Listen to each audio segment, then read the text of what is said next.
Scorpion life cycle. A scorpion's life cycle is quite different from a majority of arachnid life cycles. In the following article, we shall discuss the life cycle of a scorpion and learn more about their way of life. One of the most feared animals in the world is the nasty scorpion. These are predatory species that belong to the class Arachnida. They are not your regular insects and critters, but belong to the eight-legged invertebrate group like spiders, ticks, and mites. What makes them unique in the group of arachnids is their tail. The tail is actually a stinger called a telson that contains powerful venom that can kill an adult man. They are found in many places around the world, especially dry and arid regions except in Antarctica. They have a unique way of reproduction that is different from other arachnids. Scorpions, the venomous arachnid. There are about 1752 known species of scorpions in the world. The scorpion body is divided into three tagamta or parts. The first part is the cephalothorax, head, mesoma, abdomen, and metasoma, tail. The cephalothorax consists of the carapace, eyes, mouth parts, claws, pedipalps, and 4 pairs of legs for walking. They have a thick exoskeleton that helps protect them from predators. There are 7 segments called opisthosoma on the mesoma. There are a pair of spiracles on segments 3 to 7 that serve as a respiratory organ opening. The metasoma consists of 5 caudal segments and the last one, 6th, consists of the sting telson. The telson contains a vesicle that consists of venom glands.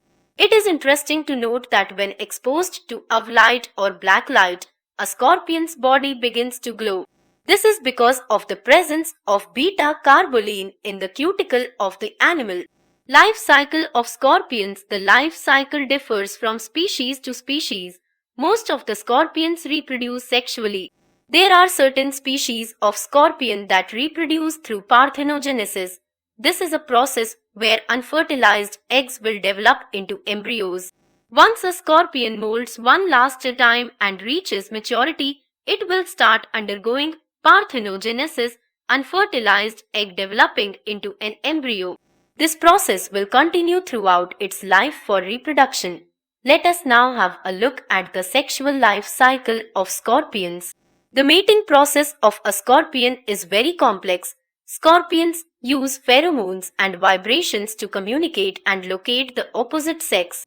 Once they know they have met a scorpion of the opposite gender as well as the same species, they will begin with a mating ritual. The male scorpion will hold the pedipalps of the female in his own. Then, the scorpion pair will perform a dance that is called the promenade dux. This dance is actually a process that will help the male to lead the female. This will help him find a suitable place to deposit his spermatophore. A mating ritual for a scorpion can involve several strange behavior. In some cases, the males carry out a chelicerae kiss. This means the male chelicerae will grasp the female chelicerae that appears like a kiss. After the male finds a suitable place to deposit his spermatozoa, he will lead his lady over it. The spermatozoa will then enter her genital opercula. Once it does, the sperms are released and the female eggs are fertilized. It can take about an hour to over a day for the mating process to be completed.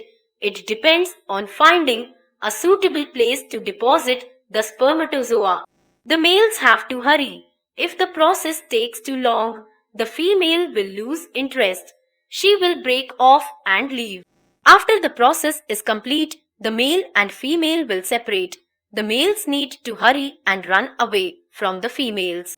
This is because there is a chance she may turn into a cannibal and eat him. However, this usually occurs only in some occasional cases. The gestation period for a scorpion is very long. It may vary from a few months to even a year. This depends on species to species. The embryos develop in the female oviuterus or in the special diverticula of the oviuterus. Scorpions are viviparous and the young are born one by one.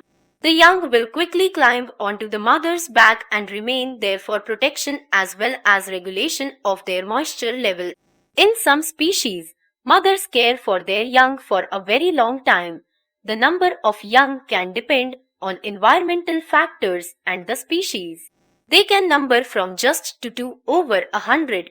However, the average number of scorpions in one litter is about 8. The young molt about 5 to 7 times depending on the species and reach maturity. The old exoskeleton splits and the scorpion comes out of it. The new exoskeleton is very soft. This makes the scorpion vulnerable to predator attack. Also, the scorpion has to move continuously till the exoskeleton hardens. Skeletonization. If the scorpion does not move, it will find it very hard to walk and move after the skeletonization is complete. One cannot say for sure what is the average lifespan of scorpions as they vary from 4 years to 25 years. There are many different types of scorpion species whose average lifespan remains unknown. As you can see, the life cycle of scorpions is very different from other arachnids.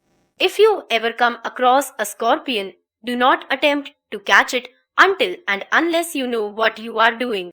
Their venom can prove to be fatal and therefore it is better to leave them alone.